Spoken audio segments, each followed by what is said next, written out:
આ વિડીયોમાં આપણે કરવેરાના કાયદાઓનું અર્થઘટન એટલે કે ઇન્ટરપ્રિટેશન ઓફ ટેક્સિંગ સ્ટેચ્યુટ્સ વિશે શીખીશું, જેમાં આપણે ચુસ્ત અર્થઘટનના સિદ્ધાંતો અને ઐતિહાસિક કેસ લોની ચર્ચા કરીશું. કરવેરાના કાયદાઓ એટલે કે ટેક્સિંગ સ્ટેચ્યુટ્સ એવા કાયદાઓ છે જેના દ્વારા સરકાર નાગરિકો પર ટેક્સ, ડ્યુટી કે સેસ નાખે છે.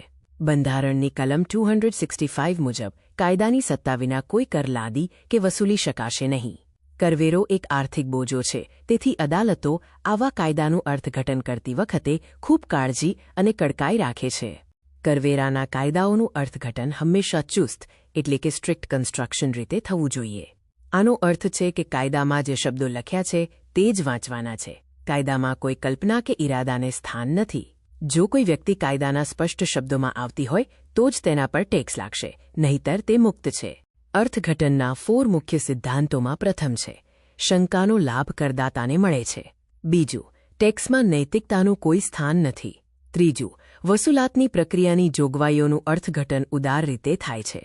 અને ચોથું, ટેક્સમાંથી મુક્તિની જોગવાઈઓનું અર્થઘટન કડક રીતે થાય છે. પ્રથમ સિદ્ધાંત, જો કાયદાના 2 અર્થ નીકળતા હોય તો ન્યાયાલય હંમેશા કરદાતાની તરફેણમાં હોય તેવો અર્થ સ્વીકારશે. બીજો સિદ્ધાંત, ટેક્સના કાયદામાં નૈતિકતા જોવામાં આવતી નથી. જો કોઈ કાયદાની છટકબારીનો લાભ લઈ ટેક્સ બચાવે તો કોર્ટ માત્ર કાયદાના શબ્દો જ જુએ છે.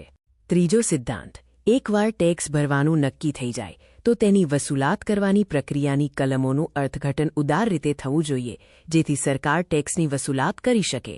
ચોથો સિદ્ધાંત, કરવેરામાંથી મુક્તિની જોગવાઈઓનું અર્થઘટન ખૂબ જ કડક રીતે થવું જોઈએ અને જે વ્યક્તિ તમામ શરતો પૂરી કરતી હોય તેને જ લાભ મળવો જોઈએ.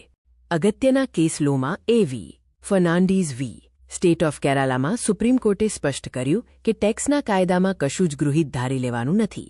મથુરામ અગ્રવાલ વી. સ્ટેટ ઓફ મધ્યપ્રદેશમાં કોર્ટે નક્કી કર્યું કે ટેક્સ લગાવવા માટે 3 વસ્તુઓ સ્પષ્ટ હોવી ફરજિયાત છે: કોની પર, કયા દરે અને કેવી રીતે ગણાશે. નિષ્કર્ષમાં કહી શકાય કે લોકશાહીમાં નાગરિકોની મિલકત અને આવકનું રક્ષણ કરવું એ ન્યાયતંત્રની ફરજ છે. તેથી કરવેરાના કાયદાઓનું ચુસ્ત અર્થઘટન નાગરિકો માટે સરકારની જોહુકમી સામે કવચ સમાન છે. કરવેરાના કાયદાઓનું અર્થઘટન ટેક્સિંગ સ્ટેચ્યુટ્સનો સંપૂર્ણ અભ્યાસ અહીં સમાપ્ત થાય છે. આભાર.